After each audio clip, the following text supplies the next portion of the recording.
అల్లూరి సీతారామరాజు జిల్లా పాడేరు కేంద్రంలో ఉన్న రోడ్లకు ఇరువైపులా ఆర్ఎంబీ స్థలాల్లో ఆక్రమణలను శనివారం ఉదయం 9 గంటల నుండి ఆర్ఎంబీ శాఖ అధికారులు ప్రారంభించారు. పాడేరు పాత బస్టాండ్ ఆవరణం నుండి తొలిసారిగా రోడ్లకు ఆక్రమణకు గురైన ఆర్ఎంబీ రహదారి ప్లేస్లో రోడ్ల ఆక్రమణలను తొలగించే ప్రక్రియను ప్రారంభించారు. ప్రధాన ఆర్ఎంబీ రహదారికి మధ్య భాగం నుండి అటు 50 అడుగులు ఇటు 50 అడుగులు తీసే ప్రక్రియలో భాగంగా తొలిగా పాత బస్టాండ్ ఆవరణ వద్ద నుండి రోడ్లకు పక్కనున్న షాపులను తొలగించే ప్రక్రియ ప్రారంభించారు. ఈ నేపథ్యంలో అక్కడే ఉన్న దుకాణాల యజమానులతో కొంతమేర వాగ్వాదం అయింది. ముందస్తుగా నోటీసులు ఇవ్వని పక్షంలో తామంతా సిద్ధంగా లేమని, సామాన్లు ఉంటుండగానే ఇవన్నీ పడవేస్తున్నారంటూ తమ ఆవేదన వ్యక్తం చేశారు.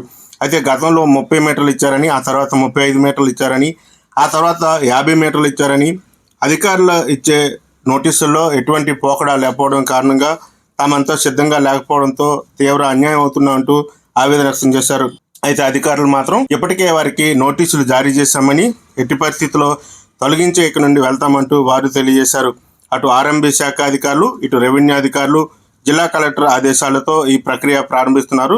ఎటువంటి అవాంఛనీయ గొడవలు కానీ, ఎటువంటి తగాదాలు కానీ జరగకుండా పూర్తిస్థాయిలో పాడేరు పోలీసు బలగాలు అక్కడ మోహరించాయి. ఇప్పటికే తమ ఆస్తిని పూర్తిగా కోల్పోతున్నామని, గతంలోనే ఇక్కడ ఉండకూడదంటూ హెచ్చరికలు చేస్తే ముందుగానే వెళ్ళిపోయే వాళ్ళమని, ఇప్పుడు కూడు గుడ్డ లేక రోడ్డుపై పడుతున్నామంటూ దుకాణాల యజమానులు అక్కడ ఉన్న వారంతా తమ ఆవేదన వ్యక్తం చేస్తున్నారు.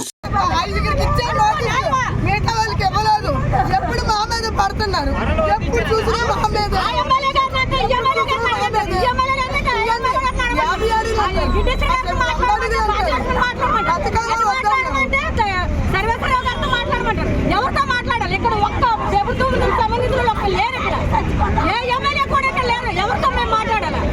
రోజు రోజు ఏ ఎమ్మెల్యేతో మాట్లాడాలి?